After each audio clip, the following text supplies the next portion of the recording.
Okay, I just had to come out and say this. On a lot of relationships, it seems like everybody in the matter of the topic got this to say, and they always have to say the same thing. It seems like everybody and their mama is going through the same thing currently right now in today's relationships. But it's really a systemic thing. A lot of men are blaming women, a lot of women are blaming men. But to be honest, it's really being able to hold someone accountable, being able to try to create that connection, becoming that stable foundation. Uh, in this generation, being a good man usually doesn't get you very far. And I think we need to talk about more so that it's not the women's fault. It's a systemic thing.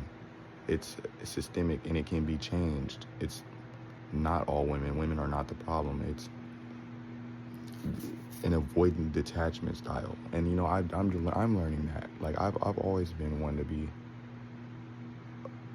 the caretaker that overly wants to, you know, provide for the woman.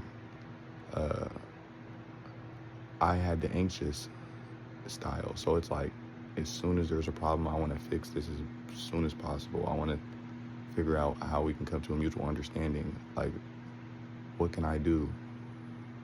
And in this present moment, to show you that I care, that I love you, that I'm willing to do anything.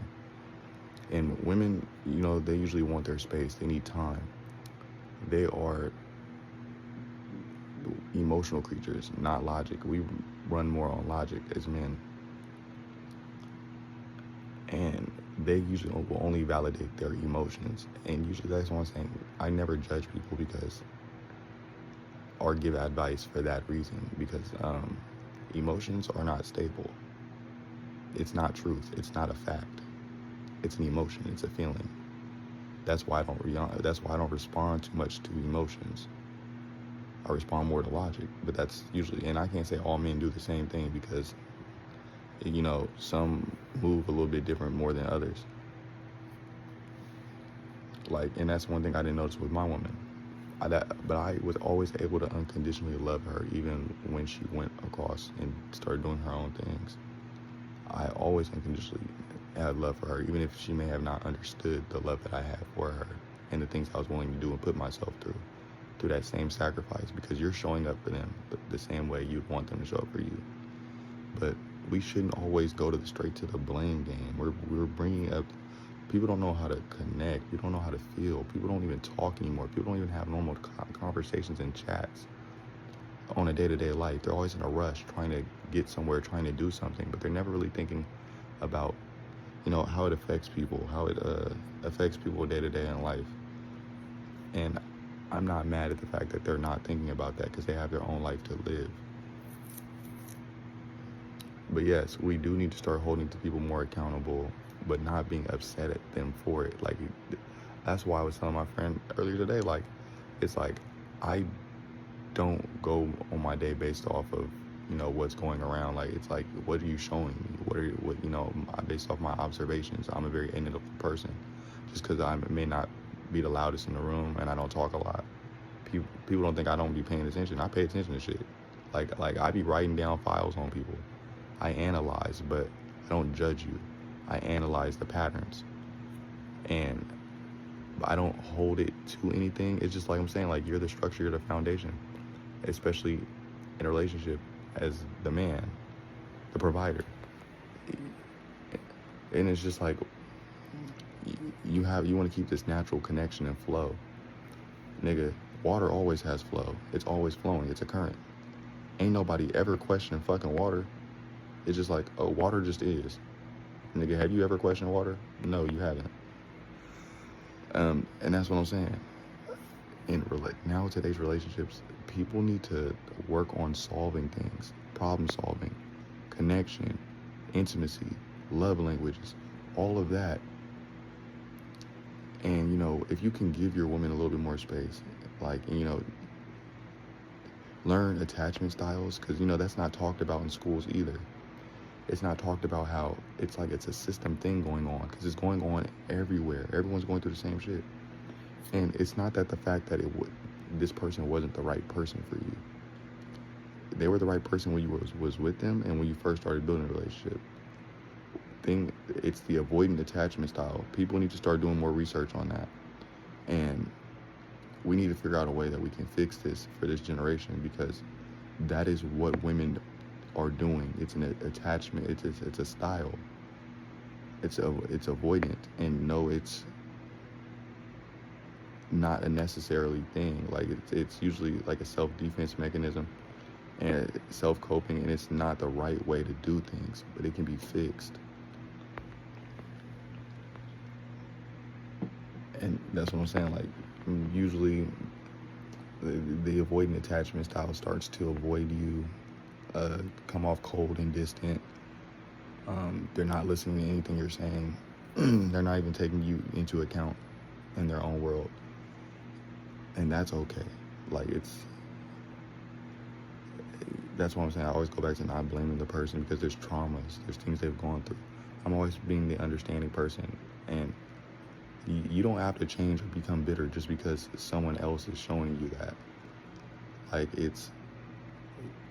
what are you going to choose to do today with your day? What are you going to choose to be? Are you going to become a better person today? Or are you going to always just be reflecting or trying to preserve this story? A lot of people are always trying to preserve a story that does not exist. That is what creates dissonance. That's what creates deflection. And that's what I see in a lot of today's now in society, and I don't fuck with it. It's like, they won't accept the fact. Usually they don't accept reality for what it is, and then they start trying to make new friends and people that can maintain that story so they can hold on to this story. And I'm not talking about women or anything else. I'm just talking about people in general. They need to maintain a story. And I also say that truth cuts loudest in any room. It doesn't matter where you at. For example, you could be telling a story about your own shit, and somebody else starts to feel offended by your story that you're talking about. And you're not even talking about them. That's the craziest thing, because your truth cut so loud, it cut through their own shit. They was like, whoa, why do I feel offended by something that they're talking about? And I'm not even the main culprit in the conversation, because it was never about you. It's your truth is so fucking loud, it's cutting through their own lies and deceits of their preservation of their stories. They just happen to hear it in the room.